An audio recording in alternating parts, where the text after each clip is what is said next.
¿qué tal? Muy buenas tardes tengan todos ustedes. Bienvenidos a Dos Perfectos Desconocidos. Y estamos aquí con mi compañero Cristian Mancilla. Hola, hola Val, ¿cómo estás? Muy bien, ¿y tú? Muy bien, disfrutando esta tarde de inicio, bueno, finales de noviembre, donde se siente el calorcito de México, pero a la vez el frío en la sombra, ¿no? Ya Frío, ¿qué sabes, tal en la sombra? un sol que quema, pero un frío en la sombra, Que ¿no? también destempla. También quema, también quema, Sí. ¿no? Pero ahí vamos, Pues muy hoy bien, muy bien. tenemos un programa muy especial. Tenemos un invitado excelente, la verdad. Y pues bueno, vamos a presentarlo. El día de hoy el tema son finanzas personales. Y tenemos como invitado a Omar Sánchez Baena, que es un financiero excelente. Ha trabajado en Santander, Deutsche Bank y actualmente está en Goldman Sachs. Omar, bienvenido, muy buenas tardes. ¿Cómo estás? ¿Qué tal, Vale? ¿Qué tal, Chris? Todo súper bien. También con frito como todos, pero bueno, muchas gracias por la oportunidad de estar aquí con ustedes. Es un placer para nosotros que estés aquí. Oye, sí, bienvenido. Y la verdad, un buen tema. Yo creo que en nuestros últimos podcasts pues, hemos hablado más sobre el tema eh, personal, temas de índole, pues ya saben, ir a terapia, pero diría uno, bueno, por finanzas personales, ¿por qué tendría que ser un tema a platicar? Pues aunque no lo crean, yo creo que sí es algo que todos deberíamos tener en la cabeza, porque al final estamos hablando de nuestro futuro. Y Y nuestro lamentablemente presente. en este mundo, exacto, nuestro presente y nuestro futuro lamentablemente está regido precisamente por temas financieros. Uno tiene que trabajar, uno tiene que obtener para poder conseguir y seguir el ciclo, ¿no? Entonces, creo que hoy es un buen momento para platicar con Omar sobre estos temas, sobre cómo hacer que el dinero genere más dinero. Bueno, yo lo veo así, Omar. No sé si también Mm, estás de acuerdo conmigo, pero creo que así debe ser. ¿Qué nos ha pasado? Que pues se nos va el dinero, ¿no? Creemos que lo estamos guardando, que lo estamos ahorrando y al final vemos que se nos va. Y yo creo que es un buen momento para la gente que nos escucha en este podcast, bueno, pues tener un poquito de conciencia hacia dónde tenemos que llevar para generar más dinero. Yo lo veo como el tema de generar abundancia, ¿no? Entonces, pues creo que va a ser un programa muy interesante. Así es. Pues bueno, Omar, si quieres platicarnos un poquito de ti, qué es lo que haces y entramos en tema, ¿te parece? Me parece muy bien, Vale. Digo, pues básicamente soy un poquito un viejo lobo de mar en el tema de finanzas. Ya llevo 20 años, aunque eso pese en la espalda, Las rodillas. en las rodillas, en la espalda y donde quieras, en temas de finanzas, de operaciones financieras en diferentes lugares. Entonces, pues en algún momento me gustó la idea de tener este tipo de foros para enseñarle a la gente el tema de finanzas personales, ¿no? Desmitificar muchas cosas, hacerle entender a la gente que es mucho más sencillo de lo que parece el tema de tener una buena salud financiera y pues literalmente empezar con el ABC de tener una vida financiera saludable, porque así como física, así como personal, así como familiar, pues tienes Exacto. que tener una vida financiera saludable porque esa salud te va a dar salud en otros sentidos, ¿no? El no estar preocupado o el no estar demasiado ocupado por lo que sucede en tus finanzas te puede dar cierto confort mental y personal para lograr otras cosas, ¿no? El dinero es un medio, no es un fin, pero justamente por eso hay que manejarlo inteligentemente. Sí, es muy buen punto Así lo que es. acabas de comentar. A ver, Omar, vamos a empezar entonces con una pregunta. ¿Qué hábitos financieros simples pueden marcar una gran diferencia en la economía personal? Es una pregunta muy amplia y es una pregunta muy interesante. Digo, al final del día, creo que lo más importante es la parte conceptual que hablaste de hábitos financieros.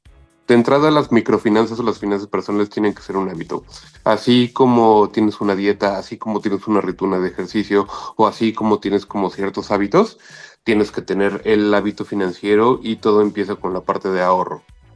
El tema de ahorrar es un tema divertido porque de entrada todo el mundo piensa que tiene que ahorrar. Y eso está equivocado porque hay gente que vive al día y hay gente que simplemente Claro. no puede ahorrar. Entonces hay gente que se siente mal porque no ahorra dinero y demás, pero hay gente que vive al día. Entonces hay que desmitificar que el ahorro es para todos. No es para todos, es para la gente que tiene un excedente. Cuando tienes un Ok. excedente, que es ya libre de polvo y paja, ya tuviste, ya te recibiste la quincena, ya pagaste gasolina, casa, gastos normales, hay una parte que si te queda es la que puedes ahorrar, ¿no? Entonces, y ahí es donde entra la parte del hábito. Ujú. Tienes que estar acostumbrado a que una parte de lo que tú ingresas después de tus gastos y después de darte como ciertos gustos o cierto confort, es lo que puedes o debes ahorrar, ¿no? Entonces, para la gente que tiene un excedente, a lo mejor puede ser un 15, un 20% de su ingreso total, Ok. es lo que se puede ahorrar. Y ahorrar sí se convierte en un hábito. No debe ser como punitivo, no debe ser como complicado, no debe ser doloroso el tema de ahorrar. No te vas a privar de ir al cine el fin de semana, que te cuesta, no sé, 400 pesos ya con las palomitas y la pareja y Exacto, todo el demás, paquete. Ujú. que todo el paquete, porque al final del día si te duele o si te priva de algo que quieres hacer razonable, no se va a convertir en un hábito, ¿no? Entonces siempre tienes que tener esa conciencia de que vas a gastar ciertas cosas, que son las básicas de comida, casa, etcétera. Luego te vas a dar algunos gustitos, pero siempre va a haber un excedente, que es el que sí tienes que ahorrar. Entonces, creo que tenemos que empezar por esa parte. El ahorro es la base Ujú. de la salud financiera. Ok, o La sea, otra parte, que es la segunda derivada, es una vez que ahorras, ¿qué vas a hacer con ese ahorro? Ese ahorro no lo vas a dejar en tu cuenta bancaria, porque al final del día, si tú lo dejas en tu cuenta bancaria, pues va a perder valor. Hay un concepto que se llama inflación, que es básicamente la pérdida de valor del dinero en el tiempo porque suben los precios, ¿no? Sube la gasolina, suben las papas, suben los Todo. insumos en general, todo sube. Entonces, Banco de México te la calcula anualmente, puede estar entre el 5 y el 7% ahorita en México, que es sobre los niveles en los que estamos, pero al final del día, el peso que tenías en enero no vale lo mismo que el peso que tienes en diciembre. Entonces, para mitigar esa parte, tienes que entrar a la parte de inversión. ¿Ok? Entonces, mm, paso uno, ahorrar si puedes ahorrar. Y paso dos, una vez que ya tienes algo ahorrado, lo tienes que invertir para revertir el efecto inflacionario. wow, eso sí ¿Ok? yo no lo sabía de esta, así tal cual, ¿eh? O sea, qué interesante es saber que, o sea, pues sí, es lo que yo decía, ese dinero lo tienes que poner a trabajar, tiene que hacer algo. Ujú, Aunque tú aquí no lo estás diciendo que es para que se mantenga su valor y se vaya, o sea, siempre o sea, o que tenga un valor. Si no, si lo dejas en tu cuenta bancaria, pues en realidad se va a perder, ¿no? En algún momento, ¿no? Te lo vas a gastar, ujú, hasta podría ser así, tal cual, ¿no? ujú. Sí, ¿Qué? tal cual. El objetivo es vencer la inflación, que es como el Eso. objetivo mínimo, como para quedar tablas, si lo quieres ver así, pero siempre le quieres apuntar a tener arriba de la inflación para que tu dinero vaya produciendo, ¿no? O sea, es quitarle esa parte en la que pierdes y todavía tener la posibilidad de ganar más. ¿Sí? ¿Y cómo podría una persona, un simple mortal con un ingreso limitado, ¿no? Empezar a ahorrar? ¿Qué es lo recomendable? En dónde depositar en dónde poner ese dinero, ese pequeño extra que tiene o que puede pasar a un lado, a lo mejor ahorita que viene el aguinaldo, que vienen fondos de ahorro para algunas empresas y así. Ese dinero, ¿dónde lo podemos poner que pueda ayudarnos a empezar a generar justo un hábito sano de ahorro? Sí, creo que aquí hay dos temas, ¿no? Primero, el hecho de tener como dices, hay personas que están económicamente limitadas porque obviamente no tienen esa amplitud o ese espectro para poder invertir, pero si lo logras, pues hay muchos instrumentos de inversión que se pueden utilizar, ¿no? O sea, el que me viene a la cabeza puede ser CETES Directo, que literalmente es una aplicación del gobierno, en la que tú puedes invertir tu dinero directamente, literal, como tal, es una aplicación en la que tú agarras, te das de alta, pones ciertos datos, mandas cierta información y ya puedes invertir tu dinero en una tasa libre de riesgo que está sobre el 10 o 10.50% si está arriba de la inflación, y lo puedes hacer así. Entonces, eso es súper fácil, es un mecanismo, es un instrumento que Seguro, el aparte. gobierno federal da. Aparte de seguro, tiene protección del IPAP, que es el Instituto de Protección del Ahorro Bancario. Entonces, es súper seguro. Es gubernamental, no todos le tenemos la confianza al gobierno como tal, pero en esta parte específica es algo que está garantizado, ¿no? O sea, el día que no te paguen, no se queden tu dinero, es porque el país quebró, entonces ya, ya Pero, estaríamos... No, ¿qué ya- podría ahorro. suceder? ¿Podría suceder? Exactamente. Ya estaríamos hablando de otras cosas, ya no estaríamos consolidando como la Venezuela del Norte, pero creo que eso no va a suceder. Ojalá que no. Esperemos que Esa es no. la opción. Esa es la opción como más segura y práctica, y ahorita realmente la tasa está bastante decente, Atractiva. ¿no? O sea, estar por encima del 10% anual, creo que está bien. Son tasas que no se habían visto en México desde hace mucho tiempo, entonces ese sería como el go-to inicial. Luego tienes la parte de los fondos de inversión. Los fondos de inversión básicamente son empresas como tal, que normalmente son parte de un sistema financiero, de un banco. Puede ser un Santander, o puede ser un Actinver, o puede ser un BBVA o un HSBC, que básicamente lo que hacen es juntar dinero de mucha gente para invertirlo en activos que tú solito no podrías comprar. Por ejemplo, acciones de empresas, tienen un portafolio que ya está armado, que tiene un poquito a lo mejor de CETES, como les dije ahorita, de bonos gubernamentales. A lo mejor le invierten a bonos de Hawái, y aparte le invierten a empresas mexicanas y le invierten a empresas extranjeras. Entonces, ahí lo que hacen ellos es, ok, voy a hacer una empresa que va a comprarle este tipo de activos financieros en todo el mundo porque tiene el dinero para hacerlo, y yo mismo les voy a vender acciones de mi empresa, que le compra acciones y otros instrumentos a otras empresas al diferente público inversionista, ¿no? Ahí tienes que decidir, o te tienes que asesorar muy bien con tu ejecutivo para ver el nivel de riesgo que va a tener ese fondo. Se llama fondo porque justamente como que todo mundo le entra. Entonces agarran el dinero de todo el mundo y van comprando cosas por todos lados, pero hay algunos que son conservadores, que la mayor parte la ponen en acciones o en bonos o en instrumentos que son seguros, y hay algunas que sí le meten un poquito más de riesgo, ¿no? Entonces el ejecutivo te tiene que decir, oye, este fondo te puede dar más dinero, pero tiene más riesgo asociado a lo que puedes ganar, porque a mayor riesgo, mayor rendimiento, obviamente. Claro. Eso está súper interesante, Omar. ¿Te parece bien? Vamos a ir a una pequeña pausa con una canción. Lo que sigue es Pink Floyd, por supuesto, y esto es Money, en Dos Perfectos Desconocidos.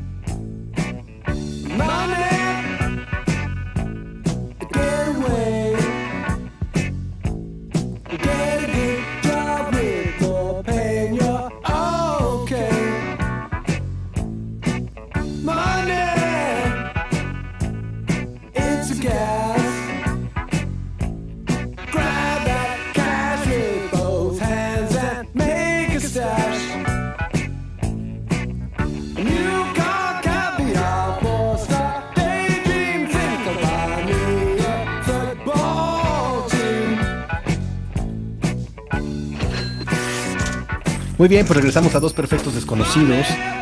Valeria Márquez, Cristian Mancilla y nuestro invitado de honor, Omar Sánchez. Oigan, pues estamos hablando pues sí, de money, ¿no? De dinero. ¿Cómo hacer que este dinero se quede en nuestros bolsillos para generar más dinero, ¿no? Esa es la intención, que nos rinda mucho. Y algo interesante que que terminando la idea de Omar, era de dónde meter este ahorro extra. Y bueno, me estaba dando cuenta que yo ya tenía la aplicación de CETES Directo. Y honestamente no me acuerdo si realmente sí abrí la cuenta, si metí dinero o no. No lo sé. A rato lo investigaré. Pero tienes razón, Omar. O sea, yo creo que sí. O sea, hay que pensar en si tienes un extra. Bueno, eso es lo que se va a convertir en un ahorro, sea lo que sea, ¿no? Pueden ser desde 100 pesos, 50, 100, o sea, el chiste es que ese sobrante, trátalo de salvarlo, ¿no? Precisamente para que no se pierda. Y eso en algún momento te podrá servir para algo, ¿no? Podría ser a lo mejor unas vacaciones, podría ser a lo mejor eh, una meta económica, que yo creo que esa es otra cosa, ¿no? Es muy independiente. Una cosa es el ahorro y otra es hacerte una meta de obtener algo, ¿no? Por ejemplo, yo veo, digo, no sé si les ha pasado, pero los amigos de Facebook de repente, o Instagram, que ahora para las nuevas generaciones, porque ya el Facebook ya como que ya es para viejitos, algunos dicen eso, que vemos que pues todo el mundo ahora está en Europa de paseo, está no sé, en Abu Dhabi, dices tú, bueno, pues ¿cómo le hicieron para ¿Cómo? ahorrar, no? O sea, yo me quedo pensando así de, oye, pero fui al Buen Fin y dije, pues de una vez aquí voy a buscar el paquete para irme de viaje y digo, Dios mío, ¿quién paga estos precios? Yo no sé si realmente, no sé, me decía la señorita del Buen Fin, me decía, no señor, o sea, lo deben. Dice, no creo que no se lo tienen, no, lo deben. Pero bueno, ibas a decir algo mal. Ajá. Vi tu Pues cara de que sí, ibas a tal decir. vez, sí, por supuesto. Es que justo, yo creo que depende ahí de cómo te organices. Yo creo que Omar ahorita nos puede dar como más ideas y demás de cómo hacer que estos sueños que tenemos, de sí, irnos de Europa, irnos a Abu Dhabi, a Dubái, a Chincón o a donde sea posible, sea viable, ¿no? Porque sí hay unos que lo deben y otros que lo ahorran y lo pagan así como en, Al pa, cash cash, ahí ¿no? está, ¿no? Y yo creo que Oye, eso es Mar, importante, tener como esa seguridad y satisfacción de decir, puedo hacerlo. yo, yo tengo una duda, digo, ya para ir cerrando el tema de los hábitos financieros, ¿hay alguna regla? Leí yo en internet, porque ya sabes, todo en internet se encuentra. Y decían, la regla del 20-30, ¿no? No sé, es un decir, ¿no? Así de que destines un tanto porcentaje a tus gastos de fijos, o sea, ya sabes, ¿no? De mensuales, ya sabes, la renta, la colegiatura del hijo, en fin, ¿no? Y otro porcentaje para tu diversión y otro porcentaje para ahorrar. ¿Existe realmente algo o solo son inventos, suposiciones para generar hábitos financieros? ¿Cuál sería realmente la verdad? Digo, yo creo que todas estas reglitas de internet siempre son como un poquito obtusas, ¿no? Porque de entrada parecería que la premisa es que todo el mundo tiene la misma realidad financiera, lo cual es de entrada incorrecto. Es como las dietas, ¿no? Es como, no, es que tienes que comer muchos Claro, carbohidratos, o si no tienes una dieta keto que no es de carbohidratos, entonces la tienes que seguir. Es difícil financieramente hablando que haya una fórmula que sea igual para toda la gente. Entonces, porque de entrada, como platicamos al principio, tienes que tener un excedente para poder ahorrar. Si vives al día, no hay manera de que ahorres. No te tienes que sentir mal de que no ahorraste, porque o sea, al final del día no tienes eso. Hay gente que tiene hijos, hay gente que no los tiene, hay gente que vive muy cerca de su trabajo, hay gente que no lo hace, entonces hay muchas variables ahí.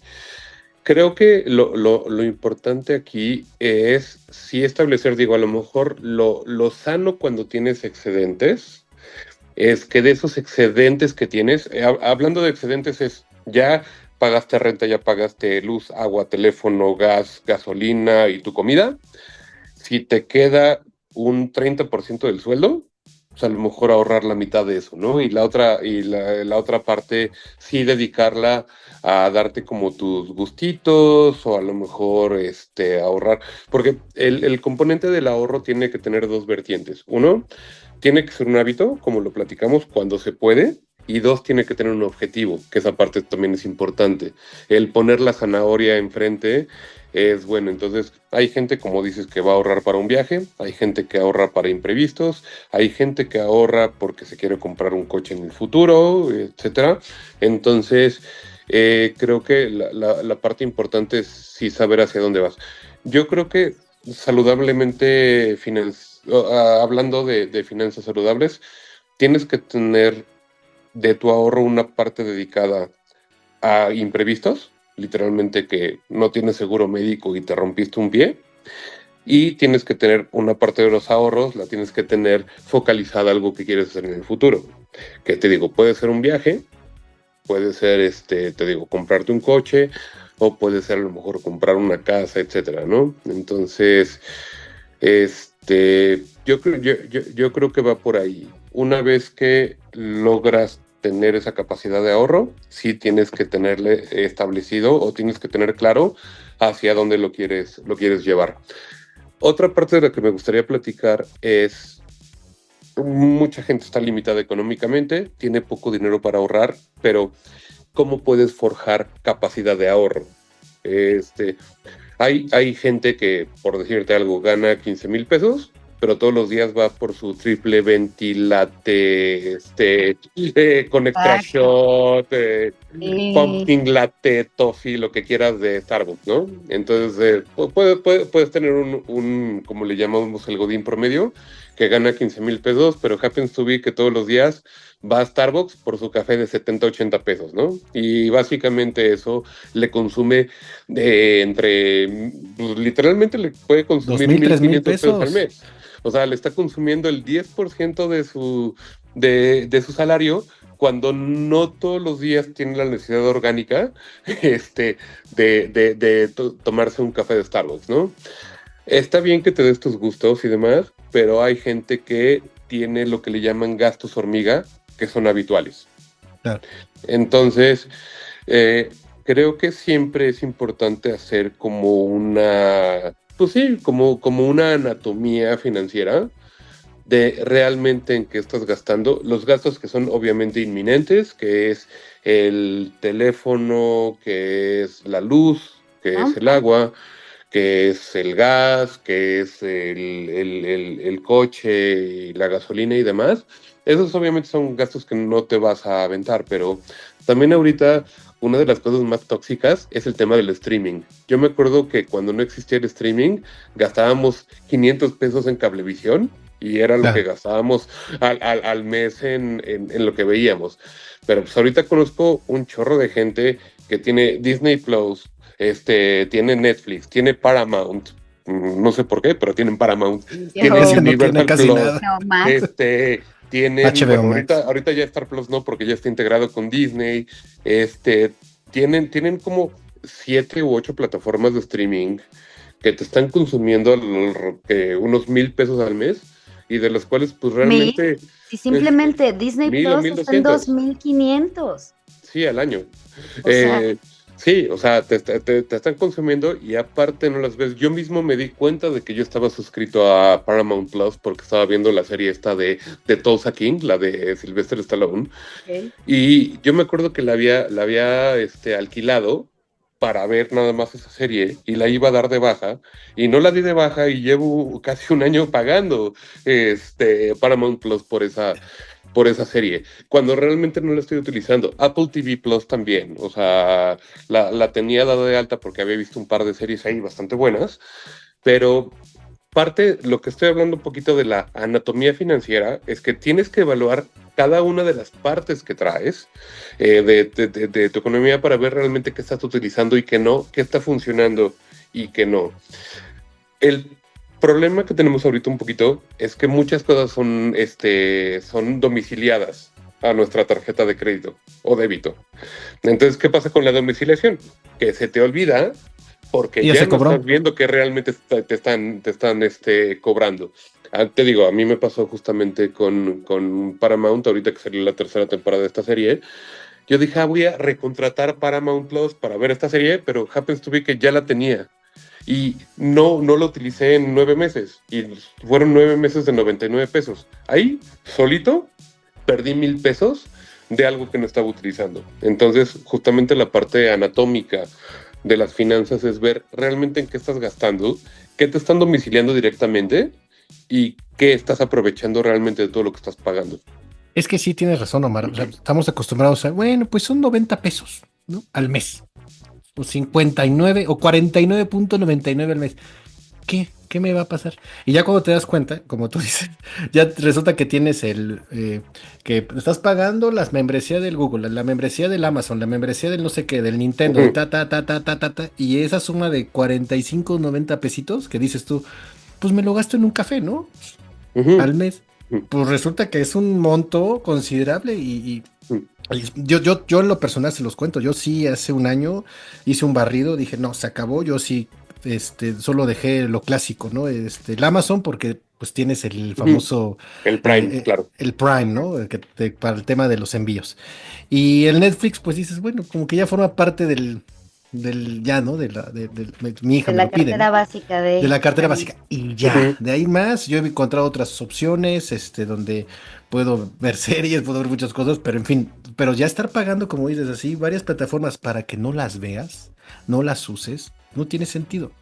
Como dices, solo por un evento y ahí lo dejaste, ya te quedaste atrapado un ujú. año. O si no es un año, te quedaste de por vida porque pues, ya lo ves como parte de tus pagos normales, ¿no? Sí, Ahora, una totalmente. pregunta, ahorita que mencionaste algo muy importante, me parece, ¿qué es mejor? Tener como esos pagos domiciliados en todo caso a una tarjeta de crédito o a una de débito.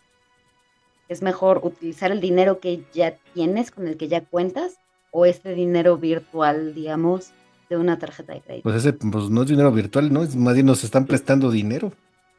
Por eso, es como dinero que no tienes, ¿no? Ese dinero que no tienes. Ujú.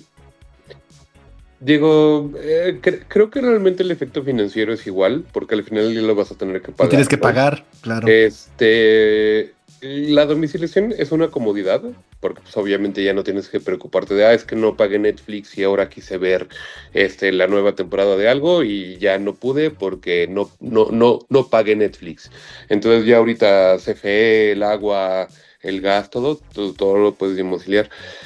Que haya diferencia entre hacerlo en una cuenta de crédito o de débito, creo que no tiene mucho. Una tarjeta de débito, pues al final del día es el cash puro y duro y te van a descontar, ¿no?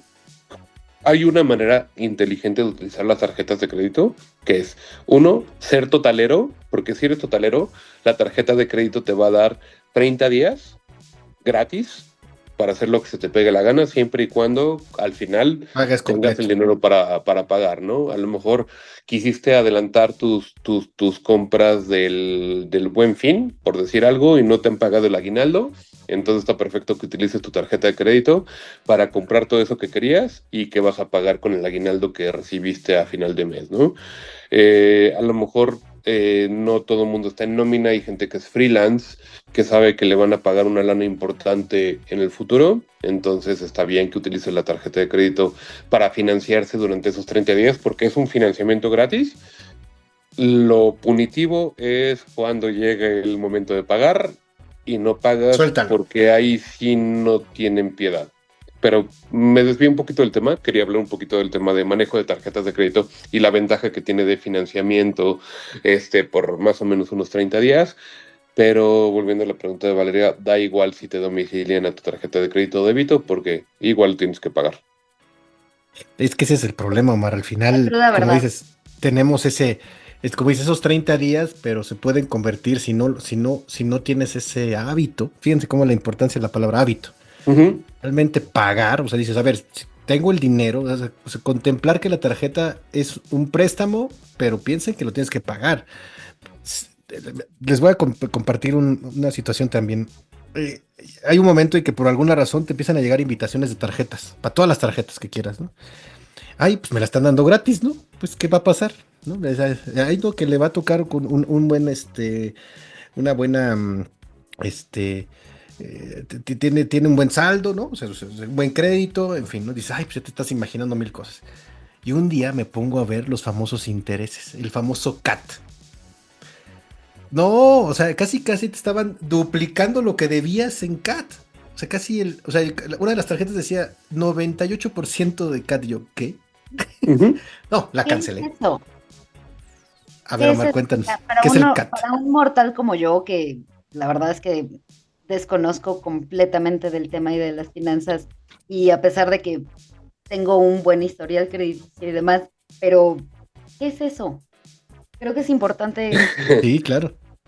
Sí, es sumamente complicado, no solo en temas de tarjetas de crédito, sino también en temas de créditos personales y temas del crédito que quieras, desde automotriz, casa y demás. El CAT le llaman costo anual total, que es básicamente un Exacto. costo integrado de cuánto te cuesta pedirle dinero a alguien. Eh, una cosa es la tasa de interés, que es lo que te van a cobrar por lo que pediste y lo que te van a cobrar por el crédito como tal, que puede ser a lo mejor del 12%, 15%, en tarjetas de crédito puede ser 30, 40, 50%, dependiendo del sujeto de crédito que eras, eso lo podemos platicar después. El CAT incluye todo el tema de comisiones que te cobran por tener ese préstamo, porque normalmente un préstamo puede ser el costo por apertura del crédito como tal, o la anualidad de la tarjeta de crédito, que sería lo mismo, y aparte la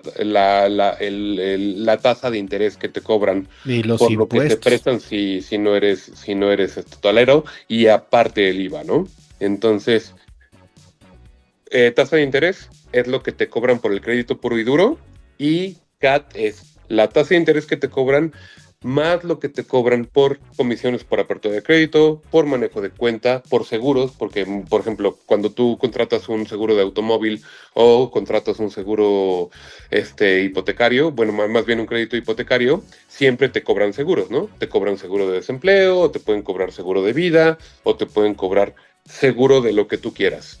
Entonces, la integración de todos esos gastos administrativos, que son comisiones por apertura, más los seguros que te cobren, es lo que conforma el CAT. Por eso el CAT siempre es más alto que la tasa de interés. Exacto, exacto. Sí, no, yo cuando lo vi dije yo, casi 90 y tantos %, dije, no, pues, olvídalo. Lo cancelé de inmediato esa tarjeta o traté de pagarla lo más pronto posible o sea, y traté de buscar una tarjeta de algún banco, o sea, sumamente Ujú.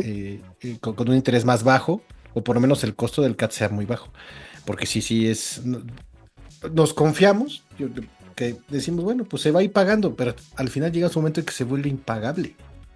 No ves que no baja, porque se mantiene tu tarjeta Siempre y cuando en un nivel, pagues, ¿no? obviamente, más bueno, no pagues el mínimo a pagar, ¿no? O sea, Eh, el mínimo a pagar. O sea, es eso creo que que es como uno de los errores que mucha Es uno gente... de los grandes errores que puede ese es un existir, que es pagar el mínimo. mínimo, porque al final del día el mínimo es como lo mínimo que el banco te puede aceptar para poder seguir con tu línea de crédito vigente. Es una métrica que tienen, creo que es como el 3%, alguna cosa así de verdad no estoy totalmente seguro, pero justamente esa costumbre de pagar el mínimo es la más tóxica que puede haber en la relación que tienes con una tarjeta de Qué crédito. buena palabra para esto. Sí, es una relación tóxica como tal, porque al final del día no le estás pegando al capital, que es pegarle al capital, Exacto. La deuda. es bajar el cuerpo de lo que te está ocasionando esa deuda.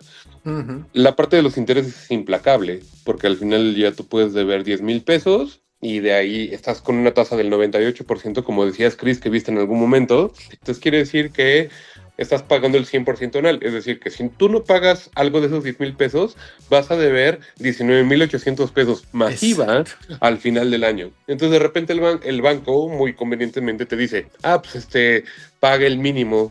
Es como no, el diablito que El te dice, paga el diablito. mínimo. Entonces, realmente de esos 500 pesos, estás pagando 400 de intereses y estás pagando 100 pesos de capital. Entonces, esos 10,000 pesos que Tu tenías de deuda nunca deuda, baja. nunca van a bajar. Digo, el siguiente mes vas a tener un saldo de 9,900, está perfecto, pero ya le pagaste 500 al banco, entonces ya le pagaste 400 de intereses y a lo que le pegaste el capital como tal fueron 100 pesos, que no te van a servir de absolutamente nada. El Sí. pago mínimo siempre va a ser cómodo visualmente para el usuario. Porque pues es así de, no, es que ya saqué mi tele de 10,000 pesos para ver el Mundial de 2026, pero pasaron 2 años, ya estás en 2028 y todavía te quedan 4,600 pesos de esa tele que tienes que pagar. Y a lo largo de esos 2 años estuviste pagando 500 pesos, porque 400 nada más era del uso de la línea de crédito, que son los intereses como tal. Wow. No, qué impresionante. No, no, definitivamente. Qué bueno conocerlo, ¿no? Y saber bueno, yo siempre he pensado que los bancos nunca le van a perder, ¿no? Y me queda claro que hoy, o sea, un banco subsiste precisamente de los intereses, ¿no? Tal cual. O sea, entonces, Claro. imagínate cuánto dinero. Yo siempre he pensado, ¿cuánto dinero realmente ha de tener de puro pago de interés? Es decir, no, a lo mejor este cliente ya hubiera pagado su deuda, pero pues se mantiene pagándome intereses y así lo voy a tener de por vida, ¿no? Sí, el dinero no se crea ni se destruye, solo cambia de manos, literal. Esa, muy buena. Entonces, o sea, obviamente el negocio de un banco es invierte conmigo y te voy a pagar una tasa del 10%, del 8%, pero cuando se trate de que yo te preste, te voy a prestar vía crédito hipotecario, automotriz, personal, tarjeta de crédito, te lo voy a prestar, si es personal, al 25%, 30%, si es hipotecario o automotriz, va a ser a lo mejor el 15%, porque si no me pagas me quedo con tu casa o me quedo con tu coche, hay embargos. O si es tarjeta de crédito que no tiene una garantía específica, te la puedo dejar caer al 60-80% anual. Wow. Ok. No, sí está. Ahora que Sí. ya hablaste de inversiones, para una persona principiante, ¿en qué es recomendable invertir? ¿Bienes Zetas raíces? directos sin dudarlo en este momento. ¿Los CETES tal cual? Sí, tal cual. Digo, la verdad es que no me paga el gobierno federal por recomendar los CETES, pero están pagando tasas históricas ahorita que son totalmente libres de riesgo. Digo, los CETES históricamente siempre habían fluctuado entre el 4, 6, a lo mejor el 8% anual. Ahorita está pagando el 10.50%, entonces creo que es bastante bueno. Hay otras opciones de inversión, por supuesto, que puede ser el tema de los fondos de inversión que les había platicado. Los fondos no tienen un rendimiento garantizado de que te vayan a decir, oye, ¿sabes qué? Si estás conmigo toda la vida, siempre te voy a pagar el 10 o el 15 o el 20%. Tienen como cierta proporción de riesgo-rendimiento que sí se tiene que revisar con la persona que te los vende, ver los rendimientos históricos que ha tenido determinado fondo. Ahorita yo creo que lo más safe sin riesgo como tal de mercado podría ser eso, pero siempre vale la pena un poquito explorar otras opciones con sus asesores de inversión de bancos o casas de bolsa, de que pueda haber fondos que a lo mejor te den un poquito más o te den mucho más, pero dependiendo del perfil de riesgo. Oye, Omar, digo, este podcast se escucha también en otros países. Me imagino, no sé si tengas conocimiento al respecto, en otros países, o sea, también tienen algo similar a los CETES, o sea, que puedan invertir o no sabes si es posible. Normalmente todos los bancos centrales Cada país. ¿cómo se llaman? De países sí tienen emisión de deuda que es comparable públicamente. Depende mucho de las políticas y demás, y depende de la accesibilidad que haya, pero yo quiero pensar que sí. Digo, en Estados Unidos también puedes comprar lo que le llaman los treasuries, que son De T-bills los bonos, ¿no? Ajá, los bonos del tesoro. Sí, los bonos del tesoro, los T-bills, que son a corto plazo, los T-bonds, que son a mayor plazo, y los puedes comprar desde tu portal bancario. Depende un poco de la sofisticación del país. Lo que sí es una constante es que normalmente todos los países sí tienen una emisión de deuda que se hace pública y que es comprable por el público en general. Y, por ejemplo, ¿cuánto tiempo, digamos, tengo 100,000 pesos y los invierto en un fondo de inversión o en CETES, ¿no? ¿Qué esperaría y a cuánto tiempo esperaría tener como alguna ganancia?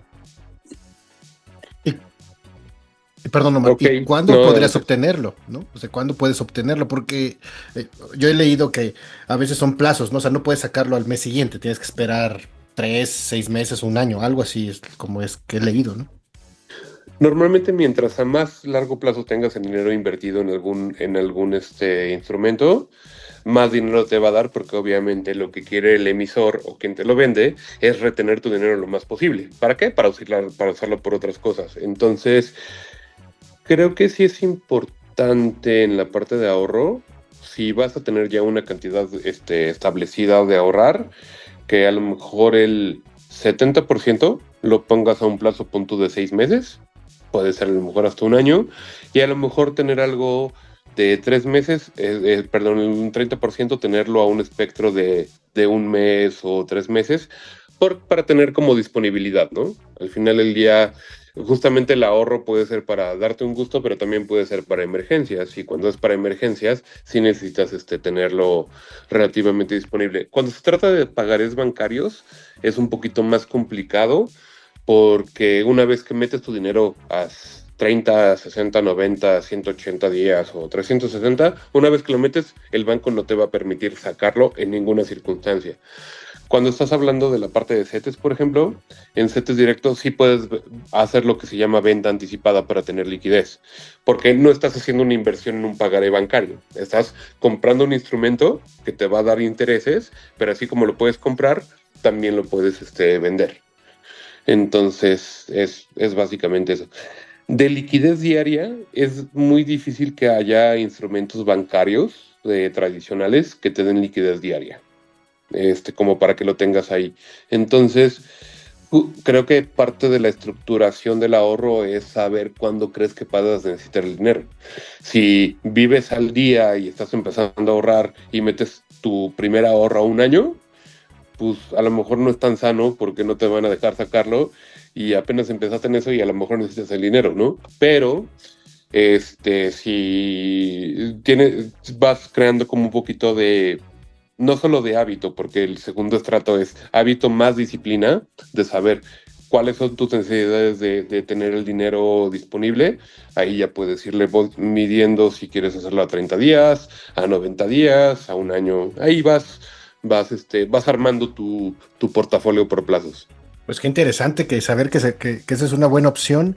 Entonces, en este caso, y esa es también otras preguntas que teníamos, invertir sin duda, por ejemplo, en este caso en CETES, es mucho mejor que invertir en bienes raíces, por ejemplo. El tema de bienes raíces contra CETES, digo, podría ser como sumamente polémico, ¿no? Porque al final del día, invertir en bienes raíces obviamente te va a dar cierta plusvalía o te puede dar como cierto rendimiento dependiendo de dónde compras, a qué precio compraste, cómo lo rentas y demás. Hablar de bienes raíces ya estás hablando de que tienes que tener una inversión mucho más grande que un ahorro tradicional, ¿no? Porque ya estás hablando de que estás comprando una casa, estás comprando un terreno, etcétera. Ahí es un poquito de albur porque sí tiene que estar muy... O sea, para comparar contra CETES, la ventaja es que pase lo que pase, puede bajar o subir la tasa y demás, pero al final del día es una inversión que no depende de que alguien te rente lo que compraste en bienes raíces, la zona en la que esté. A lo mejor si hace 10 años compraste un departamento en la colonia Roma, ahorita con la gentrificación vale el doble, pero pues pegarle a eso está Claro. complicado, ¿no? O pues depende de en cuánto hayas comprado, en cuánto te renten. Creo que no hay un factor claro de comparación, porque aparte hay gente también que invierte en bienes raíces, pero lo hace con un crédito hipotecario.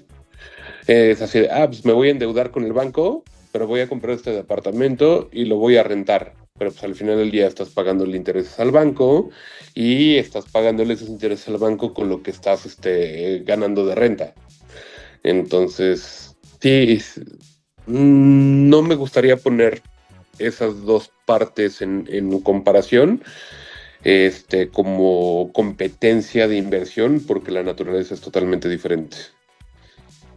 Clarísimo, no, muy claro y gracias, porque creo que muchos pensamos en ello también, así de, voy a comprar una casa y la voy a invertir, ¿no? No sé. No, y hay gente que también, o sea, Bueno, quien lo tiene, ¿no? La verdadera disertación es comprar o rentar cuando tú Así realmente estás haciéndolo, porque mucha gente dice, no, es que rentar es tener el dinero a la basura. Si compras con crédito hipotecario, la cantidad de intereses que pagas contra lo que le pones al capital realmente de la vivienda que compraste puede ser igual o más. Híjole, pero fíjate que recién me acuerdo que platiqué con un amigo que precisamente me decía, en estos tiempos realmente ya no nos conviene comprar, ¿no? Sobre todo si no tienes el capital. Ese es el tema, ¿no? Porque como dices, porque me voy a un crédito hipotecario. Si tienes el capital y tienes para comprarlo por completo, no hay problema. Pero en este caso, que no te lo tenemos, te conviene mejor rentar. Eso es lo que me comentaban. Digo, no sé si estén de acuerdo conmigo. Sí, a veces sí, o sea, ponle tú que de repente le echas el ojo a una propiedad de 4 millones de pesos, ¿no? Y no y tienes 1 millón nada más, o 1,5 millones, más la escrituración y todo lo demás, te acabas pidiendo un crédito de 2,5 millones de pesos. ¿Por qué calificaste? Porque te lo aprobaron y demás. De un crédito de 2,5 millones de pesos, yo creo que estás pagando como 25,000 pesos de intereses, o 23, algo así. ¿Cuánto te cuesta una renta de esa misma propiedad de 4 millones de pesos? A lo mejor te cuesta 20,000 pesos.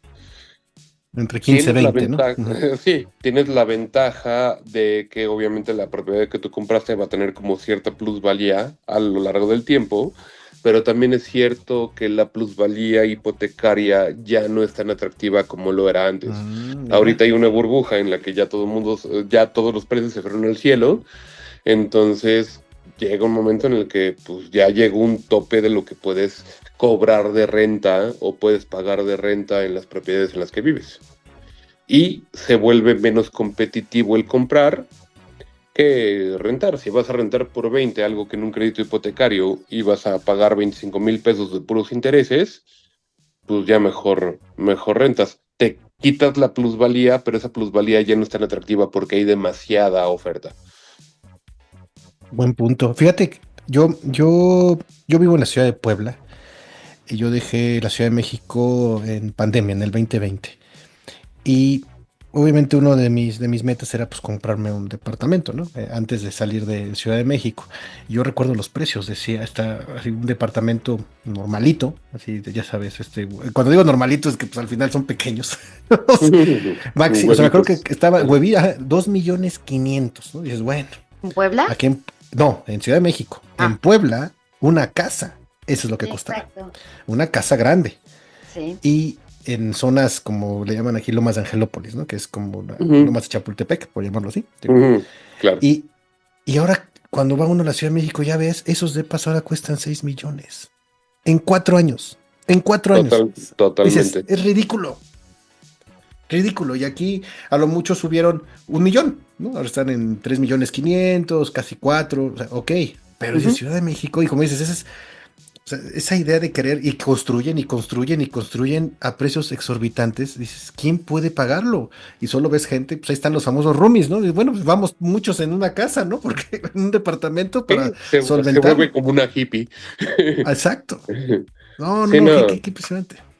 Y es que justamente ahorita ese es el tema, ¿no? Que ahorita hay mucho más público para renta que para compra. Lo que está sucediendo mucho en la Ciudad de México es que hay mucho extranjero que ha llegado a vivir acá. Entonces, son extranjeros, lo que le llaman los digital nomads o los nómadas digitales, que son personas que trabajan en empresas en Estados Unidos, en otros países, partes del mundo, pero que tienen home office al 100%. Entonces, les da igual si hacen home office desde Kansas Sí. que desde la colonia Roma, ¿no? Entonces, si en Kansas podían vivir en una casa y rentarla por $300 al mes, digo, no, estoy exagerando, por $3,000 al mes, por esos mismos $3,000, aquí se rentan el departamento de lujo en la Roma, tienen los restaurantes, tienen un chorro de cosas. Entonces, lo que ha sucedido es lo que le llaman el fenómeno de gentrificación, que zonas en las que realmente había gente local viviendo y que podía vivir y rentar a un precio razonable,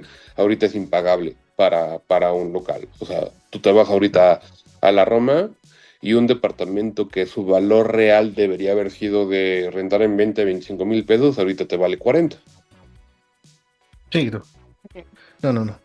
Sí, son de esas cosas que dices tú, wow.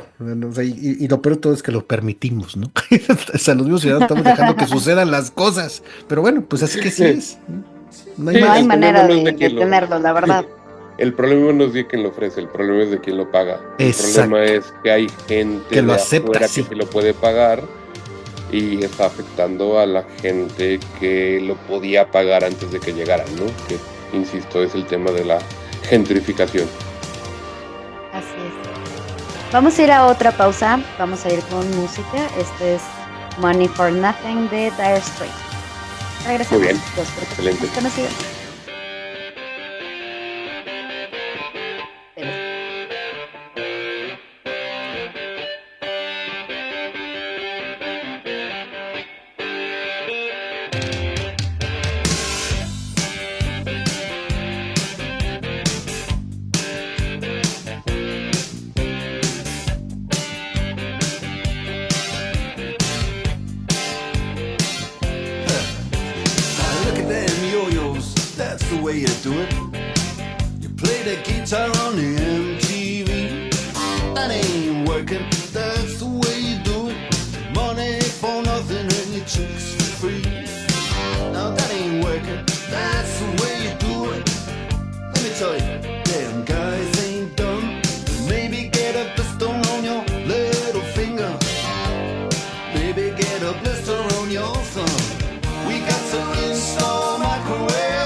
Pues bien, estamos de regreso a Dos Perfectos Desconocidos, Valeria Márquez, Cristian Mancilla y nuestro experto en finanzas, Omar Sánchez. Ya te vamos a decir, Omar, el experto en finanzas, porque sí, cualquier necesidad, sí lo es, vamos a buscarte, sí, sí claro, porque sí lo es.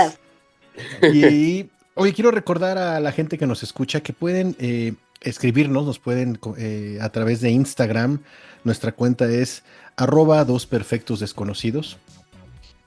Sí, escríbanos en Instagram. Así es. Platíquenos qué les parece, si hay algún tema que quieran que toquemos, sus comentarios, todo es bienvenido. Así es, Val. Pues bueno, yo creo que vamos a ir cerrando el programa. Omar, cuéntanos un poquito, ¿existen recursos en línea que tú considerarías que nos pueden servir para tener este tipo de información, aprender más sobre las finanzas personales, algún tipo de libro? ¿Qué nos puedes recomendar al respecto? Mira, yo creo que un buen libro para empezar es el de Pequeño Cerdo Capitalista. Digo yo, aunque llevo toda la vida en esto, me acuerdo que alguna vez compré el libro en un aeropuerto para entretenerme un poquito en lo que salía un vuelo, y la verdad es que creo que Sofía Macías, la autora, y me gustó mucho el contenido, porque independientemente de que yo sabía muchas de las cosas que ya estaban ahí, me pareció perfecto para empezar como a familiarizarse con los pequeños conceptos de lo que tienen que ver las finanzas personales. Creo que es un gran punto de partida. También hay mucho TikToker o Instagramer que se dedica a esa parte. Entonces yo creo que ese libro puede ser un buen punto de entrada. Hay algunas otras páginas de Instagram, no me acuerdo exactamente del nombre, pero creo que buscándole vas a encontrar. Ahorita, afortunadamente, en esta era que es totalmente digital, que ya no es como tan física, vas a poder encontrar muchas páginas dedicadas a esa parte. Siempre hay que tener un poquito de cuidado de que esas páginas no te lleven a un tema de inversión, porque al final del día ahí es donde puede estar el gato encerrado, pero literalmente creo que hay páginas, creo que una se llama Finanzas con Sentido, no estoy totalmente seguro, de una chava que la hace bastante bien. Creo que hay bastante material ahorita en el medio. Insisto, lo importante es que esas mismas páginas no te lleven a un tema o te arrastren directamente a invertir, sino más bien es para aprender. Oye, Mari, herramientas, por ejemplo, por ejemplo, alguna aplicación o hasta una plantilla de Excel que uno pueda construir y decir, a ver, son mis gastos, ¿hay algo así, sabes, si existe en Internet que uno pueda utilizar? O definitivamente es algo tan proactivo, ¿no? De, pues, abro mi Excelito o en una hoja de papel y escribo todos mis gastos y ahí se va uno manejando. ¿Qué recomiendas? Sí, hay algunas aplicaciones que te ayudan justamente a poder buscar, como tener tus gastos un poquito más organizados, tus ingresos, tus egresos y demás, para tener, una salud financiera. Hay algunas páginas que incluso, bueno, más bien aplicaciones que incluso se conectan a tus cuentas bancarias sin robarte información, sin problemas de que haya algún tipo de fraude. Entonces lo que hacen es capturar la información de tus tarjetas para decirte, oye, gastaste tanto en restaurantes, gastaste tanto ¿cómo se llama? En el cine, gastaste tanto en tus plataformas de streaming. Te dan te dan una radiografía o te dan un poquito de la anatomía que platicábamos de tus finanzas para que puedas más o menos tenerlas organizadas. Sí, ya sabes en qué estás gastando, en qué se te van esos gastos, hormiga, en qué se te van cosas que a lo mejor ni tenías idea que estabas gastando, ¿no? Como el ejemplo que ponía Omar de que tenía esta plataforma de streaming, ¿no? Y que ni cuenta se había dado. Em, y sería algo como muy útil para toda la gente y todos los mortales que no sabemos de finanzas. Sí, no, literalmente sí hay aplicaciones que se dedican básicamente a esa parte. Entonces es cuestión nada más como de encontrarlas. Por ahí luego les pongo un poquito de información al respecto para que lo pongan en su cuenta de Instagram como complemento de esta plática que tuvimos. Pero de que las hay y son bastante útiles porque lo que mata las finanzas personales es justamente los gastos hormiga, ¿no? Que son tan pequeños y son tan recurrentes que de repente no los ves, pero que sí tienen un peso específico importante en la economía, tal cual. Claro. Ok. Oye, Omar, y por ejemplo, ¿qué consejos pudieras darles a, pues, a la gente que tiene ingresos variables, que Instagramers, YouTubers, freelancers, emprendedores, o incluso gente que acaba de quedarse sin empleo, ¿no?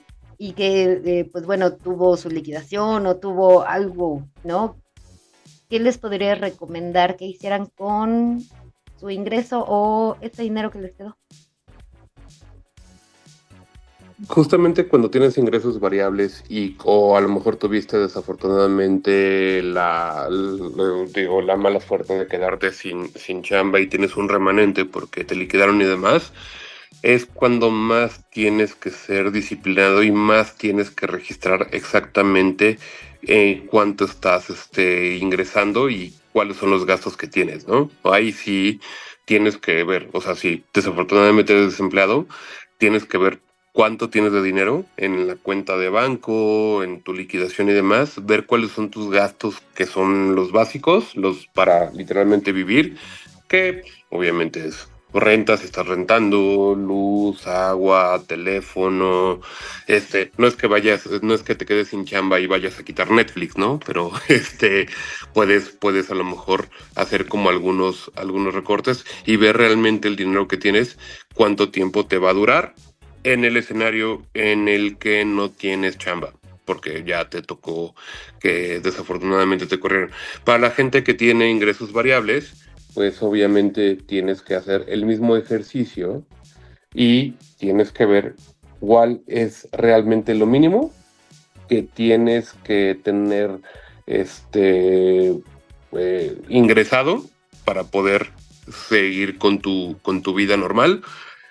Y de ahí, pues como son variables justamente esos ingresos, tener todavía un poquito más de ahorro o de guardado para los meses de vacas flacas, ¿no? A lo mejor si eres un streamer que se dedica a la Champions, pues la Champions son 5 meses al año, ¿no? Entonces no vas a tener el mismo número de vistas y el mismo número de reacciones y el mismo número de facturación en redes sociales como lo tendrías el resto del año, o a lo mejor si te gusta el fútbol americano como a mí, pues tu core va a ser de septiembre a febrero, pero pues, el resto de los meses no vas a tener como gran cosa, por poner ejemplos muy vagos, pero justamente creo que cuando tienes un ingreso variable, como freelance, incluso como empresario, de que no siempre vas a vender lo mismo que estás vendiendo, sí tienes que tener muy claro cuáles son tus egresos y cuánto cubren tus ingresos promedio anual, lo que necesitas para vivir. Es complicado, pero sí tienes que tener como cierta claridad de cuánto sale y cuánto entra en promedio a lo largo del año. Ahí yo lo anualizaría, porque pues, obviamente los que tenemos una nómina, pues estamos pensando en que nos va a caer cada 15 días cierta cantidad de dinero. Entonces ya de ahí ya vemos, ya sabemos, esto es para esto, esto es para esto. Pero cuando eres empresario o freelancer, te tienes que basar en datos históricos. Tienes que ver cuánto anualmente generas en promedio y de ahí hacer tu presupuesto anual, ¿no? Ok. ¿Y en qué momento tendría uno que empezar a pensar cómo ahorrar para la jubilación, el retiro? Que ahorita es como muy importante, sobre todo en nuestras generaciones, ¿no? En estos cambios de reglas también, ¿no? Del IMSS y todo eso, ¿no? Bueno, pero que también en cualquier parte del mundo le podría funcionar. A lo mejor no hay sistemas de jubilación, pero bueno, tienen que pensar entonces en un ahorro. Sí, ahorrar para el futuro siempre ha sido un tema complicado, ¿no? Al final, cuando trabajas en ciertas empresas, tienes como ciertas facilidades, ¿no? De que tienes como el fondo de ahorro, o por lo menos tienes una Afore en la que una parte de tu sueldo se va a destinar a poder tener dinero para el futuro, y ya cuando te retires, ya te va a caer ese dinero. Hay una modalidad de las Afores que no se había abierto en mucho tiempo. No es reciente, ya tiene algo de tiempo, que se llaman las aportaciones voluntarias, ¿no? Que es, aparte de lo que le metiste a tu Afore normal, que te lo descontaron ya de tu nómina y demás, puedes aportar adicional una lana que se va a invertir, que te va a dar una buena tasa. Yo creo que el tema de ahorrar para el futuro tiene que ser desde el día que recibiste tu primera nómina, porque al final del día lo que están haciendo es cubrirte. Ya no existen esas jubilaciones maravillosas de la gente que trabajaba en los 60s y se jubiló en 2010 y tiene su jubilación de la CFE o de Pemex o de la empresa en la que trabajaba, que ya tienen asegurado cualquier cantidad de dinero al futuro. En nuestra generación específicamente, aunque Vale y yo ya estamos viejitos, no nos tocó esos tristes. Cristian es más Qué bueno que no me contemplaste. No, qué bueno que no me contemplaste, entonces no me preocupé. No sé cuántos años tengas, Cristian, pero de Vale sé perfecto porque somos contemporáneos. La barba me ayuda. La barba pintada. Y ya, pero, o sea, ahorro para el futuro sí es un tema que se tiene que atacar prácticamente desde que estás empezando. Obviamente pues, me siento como imposter porque pues, yo no ahorré para el futuro desde que recibí mi primera nómina, pero justamente viendo las cosas como están y viendo que no hay jubilaciones como las que tuvieron a lo mejor nuestros ancestros, pues sí tienes que ver desde el día uno en hacerlo. Obviamente volvemos al mismo punto del principio en cuanto a que no todo el mundo se puede dar el lujo de ahorrar para lo normal y aparte ahorrar para el futuro. Pero pues es algo que se tiene que considerar, ¿no? Es una pregunta un poco complicada porque no todo el mundo puede hacerlo.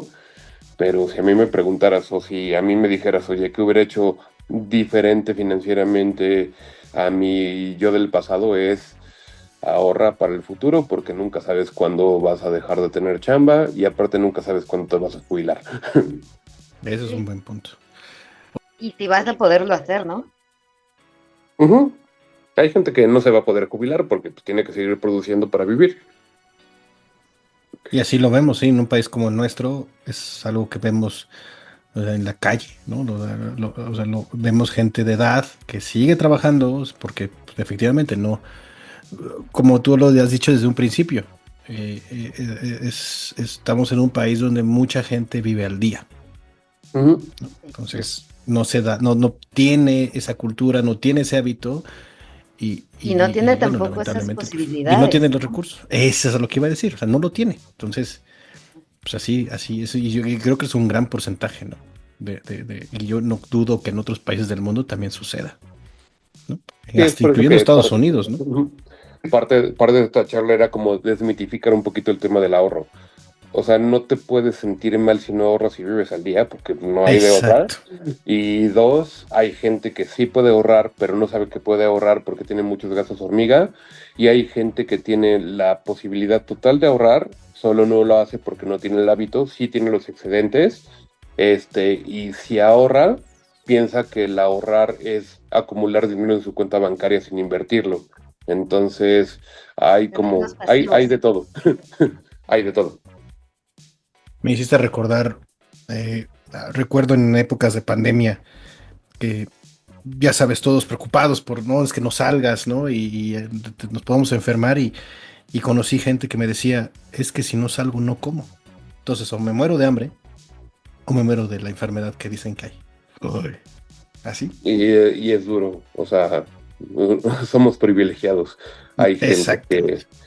hay gente que la pasó durísimo y es por eso que pues tienes que ver dónde estás parado, ¿no? Si no puedes ahorrar, pues no puedes ahorrar, no hay de otra. Si hay gente que, insisto, puede ahorrar, pero gasta en tanta estupidez que no genera su propio excedente para poder ahorrar, y hay gente que sí lo tiene y no sabe qué hacer con él. Y para eso existen estos espacios. Oye, Omar, muy interesante lo que nos cuentas. Y ahora, digo, yo creo que muchos de las personas que nos están escuchando en este podcast también les interesaría saber, bueno, eh, sabemos que al final hay una tarjeta de crédito, hay un préstamo, hay una hipoteca, en fin, ¿cómo? ¿Qué estrategias nos podrías recomendar para que pueda uno salir de deudas rápidamente? Una Pagar. fórmula para salir rápidamente como tal Ujú. no existe, porque de entrada, si estás endeudado y quieres salir de ello, es porque fue un problema acumulativo de bastante tiempo que Ok, no se puede, ¿cómo se llama?, borrar de un plumazo como tal. Sí hay algunos recursos que se pueden utilizar. Por ejemplo, si tienes una deuda pesada de una tarjeta de crédito, siempre existe la posibilidad de lo que le llaman reestructurar como tal. Entonces, normalmente cuando debes en una tarjeta de crédito, que es lo más común, ujú, pues, una vez que debes, vas a tener al banco llamándote 3 veces al día, le van a llamar a tu casa, a tu oficina, le van a llamar a tu tía, a tu hermana, a todo mundo tratando de localizarte y te van a decir, oye, ¿sabes qué? Debes tanto dinero, etcétera. Pero también a los bancos normalmente les interesa, porque todos los despachos pues, primero te llama el banco, pero ya luego ya se va a un despacho de cobranza, ¿no? Son despachos que contratan los bancos, que básicamente se dedican a tener gente casi casi en un call center, llamándole a gente, oye, me debes tanto, me tienes que pagar. Eh, Cuando sucede eso, cuando ya no es el banco el que te llama, sino que es el despacho de cobranza, a lo mejor el consejo es llegar a una negociación. Si debes es porque no puedes pagar, no porque no quieres pagar, normalmente. exacto. Entonces, muchas veces los bancos prefieren un maltrato que un buen pleito. Esa es una parte importante. Entonces, a lo mejor lo que puedes agarrar y decir, ¿sabes qué? Quiero entrar en una negociación, les debo 30,000 pesos, no tengo los 30,000 pesos, les doy 15 y se acaba el asunto. Y Ahí hay veces muere. que ellos mismos te lo ofrecen. O sea, los despachos, después de cierto tiempo de que no hay respuesta, etcétera, ellos mismos te dicen, oye, ¿sabes qué? Te voy a reducir el 60% de tu deuda si me pagas mañana. Entonces ya estamos hablando de que no es el mejor consejo que debería dar, porque al final del día el consejo es No, es claro, siempre paga lo que debes. paga.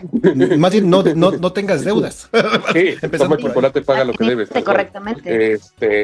Pero al final del día, los bancos, en cuanto a temas de cartera vencida, siempre van a buscar recuperar algo. ¿Por qué? Porque les sale mucho más caro lo que le cobran al despacho lo que le pagan al despacho de cobranza, Mira, etcétera.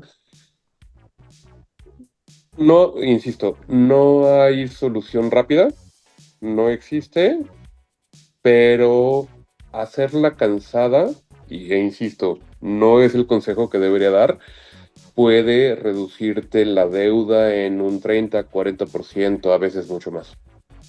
Ahora, como dices, no es un consejo, es una salida, una opción, pero también tiene sus consecuencias. Sabemos que Buró para de obtener crédito, nuevamente básicamente. otro crédito, pues te vas a ir al buró. Entonces No te va a van a ser volver a más dar difícil. otra tarjeta de crédito, no vas a tener un crédito Ese es hipotecario, pero al final del día es el daño colateral de haber correcto. adoptado un compromiso, una deuda que no vas a poder pagar.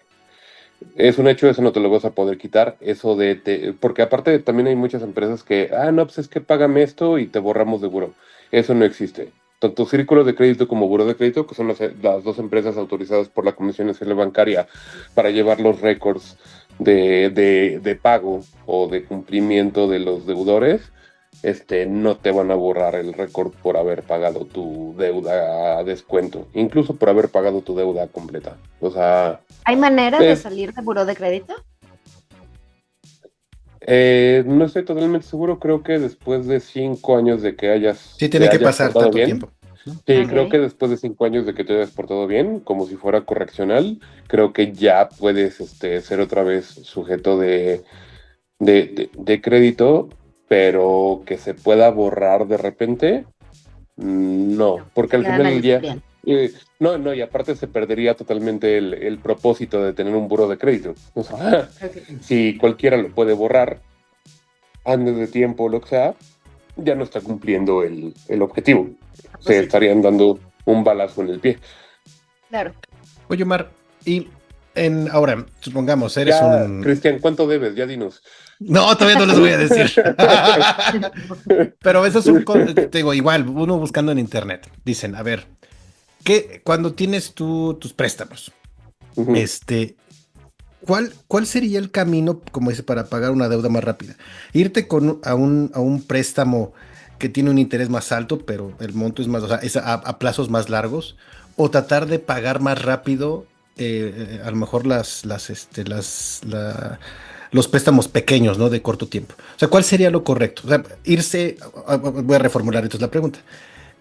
¿Irte con el préstamo más grande con el interés más alto o tratar de irte acabando con los chiquitos? O sea, ¿cuál debería uno enfocarse para ir terminando pagando esas deudas?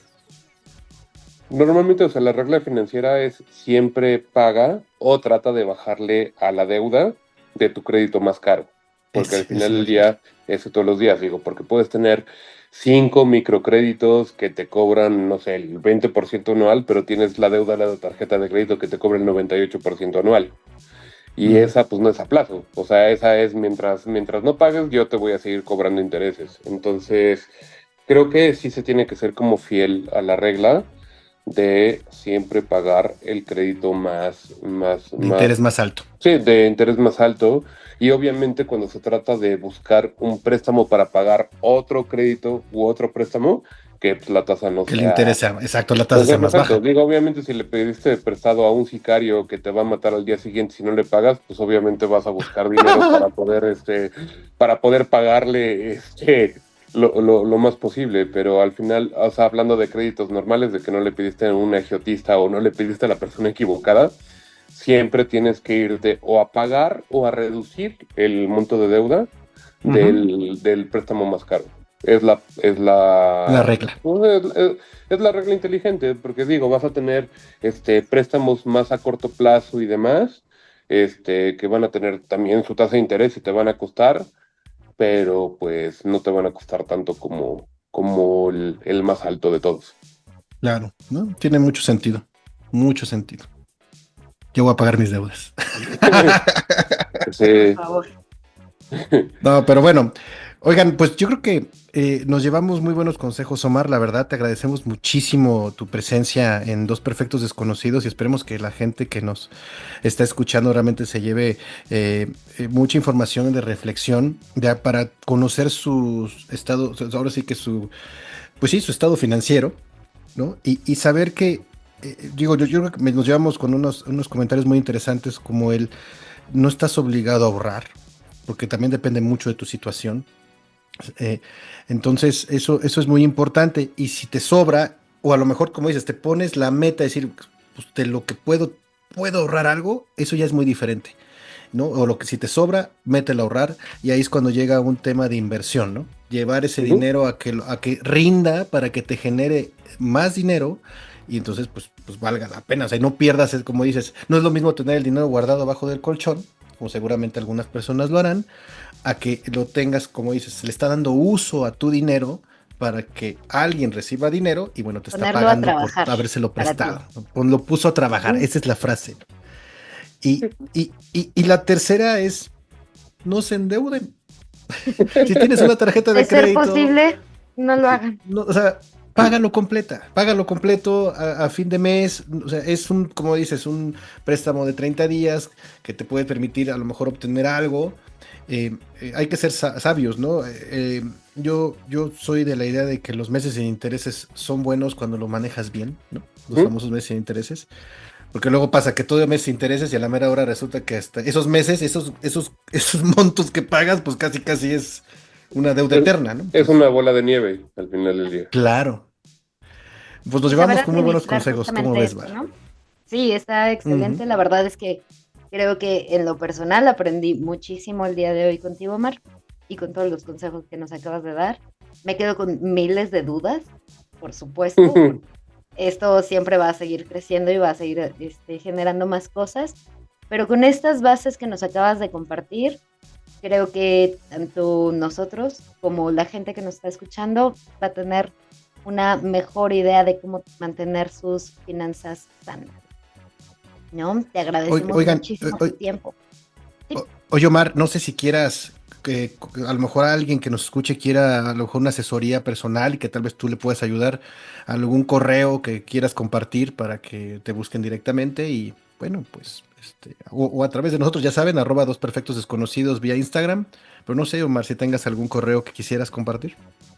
No, yo creo que igual, justamente aprovechando el espacio, creo que lo podemos hacer por medio de ustedes. Yo ya Perfecto. los voy a seguir en Instagram, entonces ahí cualquier cosita podemos revisarla y yo con mucho gusto resuelvo o amplío dudas. Excelente. Eso puede pasar, no lo dudes. Eso siempre puede pasar, exacto. Es correcto. Sí. Pues Val, pues ya nos vamos. Pues, Listo. vámonos, Cris. Pues un placer, mil gracias por el espacio. Omar, Al muchísimas contrario, Omar, gracias. mil gracias. Valeria Márquez, un gustazo como Cristian siempre. Mancilla, como siempre, Los vamos a dejar con Material Girl de Madonna. Yeah. Para que My vengan con girl. todo. Señores, vámonos. Los perfectos Vámonos. desconocidos. Nos escuchamos en el siguiente podcast. Bye bye. Besitos, cuídense, bye bye. ¡Mua!